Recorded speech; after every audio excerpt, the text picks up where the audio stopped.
Nevada's bridges have been routinely ranked as some of the nation's best, but there are some older bridges that don't meet current traffic needs. Here's an inside look at how we replace some of these historic bridges. We are standing in front of the Nordyke Road Bridge. This bridge doesn't meet our current safety standard requirements anymore, so it's going to be replaced with a concrete bridge that'll go over in the exact same area. This little bridge may look quite ordinary, but it actually has a secret underneath that I'll show you in a minute. It was built in 1950. That's the year Dwight D. Eisenhower was president.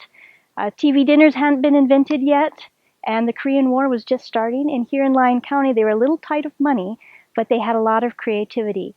And they found a very innovative way to build a cheap and useful bridge. This bridge was built out of 2 railroad flatbed cars.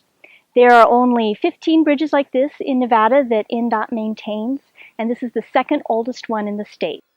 2 of these railroad cars came from railroads that didn't even really run by here. One came from the St. Louis and San Francisco rail yard, which is all the way in California. It was a useful way for people to reuse salvaged materials when they didn't have a lot of money for new construction. And they adapted it and reused it, and it served this section of road for many, many decades.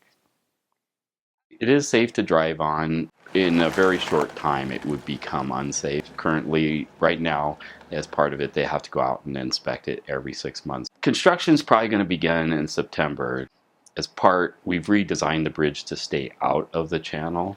Basically, this bridge, they're just going to use a crane, lift the old flat cars out, put in new abutments, and put the new bridge in. There's a lot of railroad flatbed cars in the country, but in Nevada, it's pretty unique. We're known for reusing material because we're a state that doesn't have a lot of natural building material other than stone. We don't have a lot of wood in much of the areas, and so people were very resourceful in using other materials to make things that they needed. And if you look up at the bottom, you can see where the markings are still in place when it served as a railroad car. Up here you'll see SLSF, which stands for St. Louis San Francisco Railroad, and then on the other car you'll see one insignia for the Western Pacific Railroad. You can see up there where the wheels were attached to the bottom of the flatbed car. So there's like a chassis, and then the wheels came out the same width as the railroad track that it rode on. You may not know, but NDOT has a whole team of biologists who study our projects to make sure that wildlife in areas like this aren't disturbed by the construction projects. So they'll take precautions to make sure that nesting birds and fish that live in the stream aren't impacted adversely by this project.